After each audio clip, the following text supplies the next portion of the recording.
सुद्धा यांनी गेल्या 5 महिन्यापासून गरजवंत मराठ्यांचा विशेषतः कुणबी नोंदीच्या संदर्भात लढा चालू केला होता।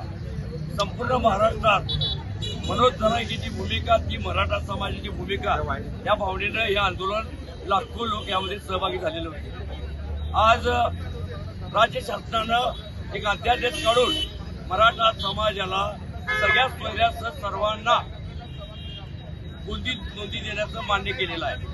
यामध्ये आपली अपेक्षा एवढी आहे की यामध्ये कुठल्या कायदेशीर अडचणी येऊ नयेत आणि सरसकटचा जो सोयीचा आहे यामध्ये कुठे कायदेशीर अडचणी येऊ नये। त्याचबरोबर ते आज मुख्यमंत्र्यांना सुद्धा आम्ही सांगितलेलं आहे, जो काही अध्यादेश काढलाय त्यामध्ये राज्य शासनानं कुठलाही खोट आणता कामा नये।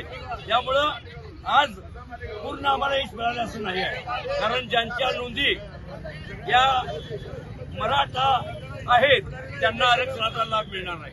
त्यांच्यासाठी राज्य सरकारनं कुणबीच्या ज्या ओबीसीच्या ज्या सवलती आहेत त्या देण्याचं मान्य केलेलं आहे। ही एक आजची जमेची बाजू आहे। त्यामुळं ही ओबीसी प्रमाणे फी द्यायची मागणी आहे ही पण योग्यरित्या मान्य करावी। आता राहिला प्रश्न सरसकट मराठ्यांच्या आरक्षणाचा, तो प्रश्न मात्र प्रलंबित आहे। ओबीसीमध्ये आता कुणबी गेलेले आहे, त्यामुळे त्यांच्यासाठी राज्य शासनानं तातडीनं यामध्ये मराठ्यांना टिकणारं आरक्षण द्यावं आणि या अध्यादेशाचा मराठा समाज अभ्यास करत आहे। ज्या काही त्रुटी असतील त्या संदर्भात राज्य शासनानं लवकर निर्णय घ्यावा म्हणून आम्ही फारसा जल्लोष न करता हे जे काही त्रुटी आहेत कुठे राहता कामा नयेत यासाठी राज्य शासनाला सांगतो की परत आम्हाला मुंबईला यायला लावू नका।